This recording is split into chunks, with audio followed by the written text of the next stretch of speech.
ఇప్పుడు కులాల వంతు వచ్చింది గొడ్డల పార్టీకి.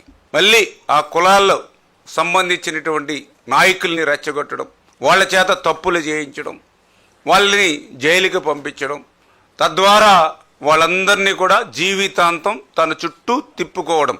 ఇదే జగన్మోహన్ రెడ్డి పులివెందుల సంస్కృతికి నిదర్శనం. దానికి ఉదాహరణే శ్రీలక్ష్మి, ఒక మంచి తెలివైనటువంటి ఐఏఎస్ ఆఫీసర్.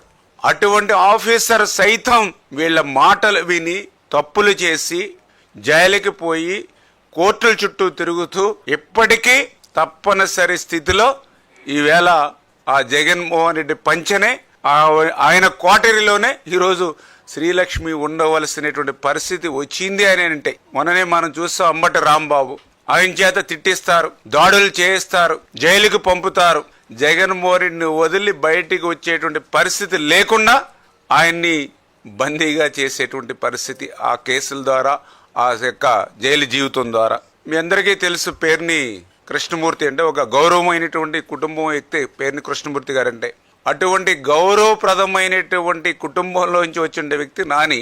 ఆయన చూసాం మనందరం కూడా, ఎప్పుడూ కూడా ఇంట్లోంచి బయటికి రానిటువంటి మహిళలు కూడా కేసుల్లో చిక్కుకునేటువంటి పరిస్థితి తెలివితేటలుగా జగన్మోహన్ రెడ్డి ఆ కుటుంబానికి కల్పించినటువంటి పరిస్థితి. ఇంకా జీవితాంతం జగన్మోహన్ రెడ్డికి ఆ పేరునని ఊడిగం చేయవలసిందే. అట్లా ఊడిగం చేయలేకపోతే తన చేతిలో ఉన్నటువంటి వాళ్ళ కేసుల చిట్ట ఈ జగన్మోహన్ రెడ్డి ఇప్పుతాడు. నేను కూడా చూశాను గుడివాడ అమర్నాథ్, అప్పుడు వాళ్ళ తండ్రి గురునాథరావు గారు, ఆయన కూడా ఒక మంత్రిగా చేశారు, ఒక ఎమ్మెల్యేగా. ఆయన కూడా ఒక మంచి గౌరవప్రదమైనటువంటి వ్యక్తిగానే ఆ రోజు ప్రజల్లో గుర్తింపు పొందిన వ్యక్తి. అటువంటి గౌరవ కుటుంబంలోంచి వచ్చిన వ్యక్తి అమర్నాథ్ని ఈరోజు ఏ రకంగా తయారు చేశారు జగన్మోహన్ రెడ్డి? నేతల్ని తిట్టించడం, బూతులు మాట్లాడించడం, అది కూడా సాటి కాపుల మీద దాడి చేయించడం, పవన్ కళ్యాణ్ గారిని తిట్టించడం. దానితో ఒక యువకుడు, అతని జీవితం కూడా ఒక విలన్ గా ఈరోజు రాష్ట్రంలో జగన్మోహన్ రెడ్డి మార్చేసినటువంటి పరిస్థితి. కాపు నేత కాకపోయినప్పటికీ కారుమూరి మా జిల్లా, ఆయన చేత కూడా తప్పులు చేయించాడు. నిన్న మొన్న జైలుకి వాళ్ళ అబ్బాయిని పంపించాడు. ఈయన కూడా రేపో మాపో వెళ్ళేటువంటి పరిస్థితి జగన్మోహన్ రెడ్డి కల్పించాడు. అంటే ఈవేళ ఆంధ్రప్రదేశ్ రాష్ట్ర చరిత్రలో మనం చూస్తే నేరస్తులను తయారు చేసేటువంటి కర్మాగారం ఇవాళ వైఎస్ఆర్సీపీ పార్టీ, నేతలను తయారు చేసేటువంటి కర్మాగారం తెలుగుదేశం పార్టీ. ఇవాళ వైఎస్ఆర్సీపీ కాపు నేతలను బూతు నేతలుగా, రోత నేతలుగా మార్చి వాళ్ళ జీవితాల్ని నాశనం చేస్తున్నటువంటి జగన్మోహన్ రెడ్డి యొక్క కబంధ హస్తాలు, ఆయన యొక్క వైఖరిని వేళ గుర్తుపెట్టుకోమని తోటి కాపు సోదరులను కూడా మీ ద్వారా కూడా తెలియజేసుకుంటూ ఉన్నా. జగన్మోహన్ రెడ్డి కబంధ హస్తాల్లో ఉండి, ఆయన యొక్క ఫ్యాక్షన్లో గానే ఉండి, ఆయన యొక్క పులివెందుల సంస్కృతిలో చిక్కుకున్నటువంటి మా తోటి సోదర కాపు నేతలు కొంత సమావేశం పెట్టి కాపుల గురించి మాట్లాడుతూ ఉంటే నిజంగా దెయ్యాలు వచ్చి వేదాలు వల్లించినట్టుగా ఉన్నటువంటి పరిస్థితి.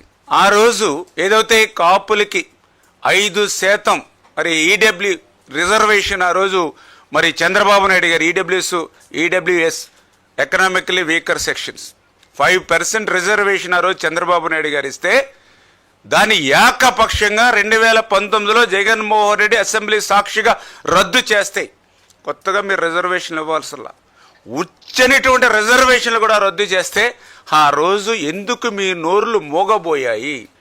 ఎందుకు మీరు వెళ్ళి తాడేపల్లి రాజప్రసాదం తలుపులు కొట్టి అడగలేదు? ఎందుకు ఆ రోజు మీరు మీటింగులు పెట్టుకోలేకపోయారు?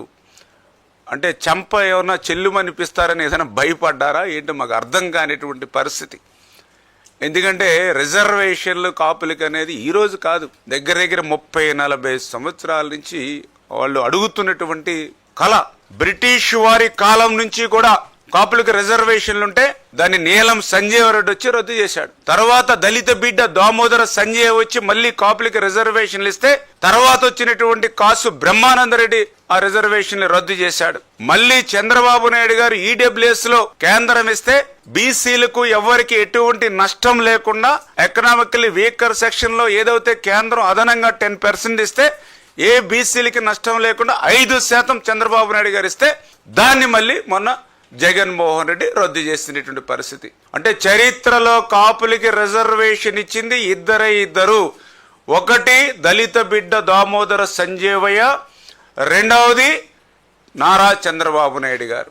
కాపు చరిత్రలో రిజర్వేషన్లు రద్దు చేసింది ముగ్గురు. ఒకటి నీలం సంజీవరెడ్డి, 2 కాసు బ్రహ్మానందరెడ్డి, 3 జగన్మోహన్ రెడ్డి. మీరా కాపుల గురించి మాట్లాడడానికి ఏ రకంగా హరవుతుందని అడుగుతూ ఉన్నా.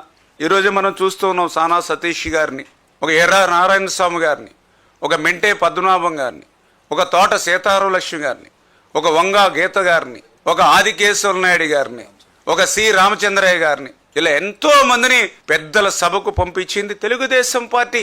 మరి నువ్వు అధికారంలో ఉన్నప్పుడు ఏం చేశావు? ఒక విజయసాయి రెడ్డి, ఒక సుబ్బారెడ్డి, ఒక సజ్జల రామకృష్ణారెడ్డి, ఒక పెద్దిరెడ్డి రామచంద్రారెడ్డి, ఒక మిథున్ రెడ్డి, వీళ్ళతోటే కదా నీ రాజకీయం అంతా తిరిగింది.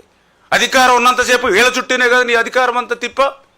అంటే అధికారం ఉంటే వాళ్ళ, అధికారం లేకపోతే మరి వీళ్ళ అనేటువంటి విషయం ఇలా నేను చెప్పడం కాదు. ప్రజలు ఈవేళ జగన్మోహన్ రెడ్డిని, గొడ్డల పార్టీని ఈరోజు ప్రశ్నిస్తున్నటువంటి పరిస్థితి. టీటీడీ చైర్మన్ని ఆ రోజు చదలవాడ కృష్ణమూర్తి గారికి కానీ, ఆదికేశవ నాయుడు గారికి కానీ, పప్పుల చలపత్ర గారికి కానీ ఇచ్చింది తెలుగుదేశం పార్టీ.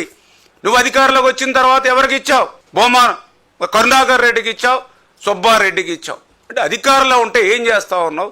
అధికారం పోతే ఏం మాట్లాడుతున్నావో తెలుసుకోలేనంతటువంటి అజ్ఞానంలో మేము ఎవ్వరం కూడా లేము అనే విషయాన్ని ఈవేళ ఈ గొడ్డల పార్టీకి ఈ సందర్భంగా గుర్తు చేసుకుంటున్నారని చెప్పి మీ ద్వారా తెలియజేసుకుంటూ, ఈరోజు చంద్రబాబు నాయుడు గారు, పవన్ కళ్యాణ్ గారు వీరిద్దరి కలయిక ఏదో వీళ్ళిద్దరు పదవులు పొందడానికి కాదు.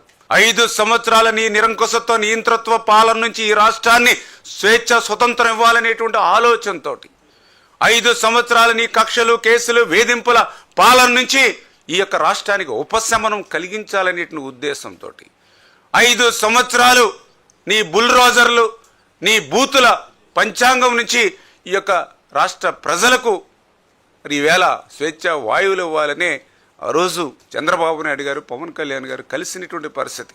ఆ రోజు కలిసిన నాటి దగ్గర నుంచి ఇంకొక 15-20 సంవత్సరాల పాటు ఈ కూటమి ఇట్లానే కలిసి ఉంటుందని ఏదైతే చంద్రబాబు నాయుడు గారు, పవన్ కళ్యాణ్ గారు ఒక రామ లక్ష్మణుల మాదిరిగా కలిసి ఉంటూ ఉన్నారో, ఈ రకంగా రామ లక్ష్మణులుగా చంద్రబాబు నాయుడు గారు, పవన్ గారు కలిసి ఉన్నంత కాలం ఈ ఆంధ్రప్రదేశ్ రాష్ట్రంలో గొడ్డల పార్టీకి మనుగడ లేదనేటువంటి వాస్తవాన్ని గ్రహించినటువంటి జగన్మోహన్ రెడ్డి అటువంటి రామ లక్ష్మణులైనటువంటి చంద్రబాబు, పవన్ కళ్యాణ్ని విడగొట్టాలనేటువంటి కుట్రల్లో, కుతంత్రాల్లో భాగంగానే అటువంటి పులివెందుల సంస్కృతిని అమలు చేసుకుంటూనే ఈవేళ పవన్ని, కాపుల్ని టార్గెట్ చేస్తూ ఈవేళ గొడ్డల పార్టీ చేస్తున్నటువంటి రాజకీయాలని ప్రజలందరూ కూడా నిశితంగా గమనించాలని చెప్పేసి కూడా మీ ద్వారా కోరుతూ ఉన్నాం.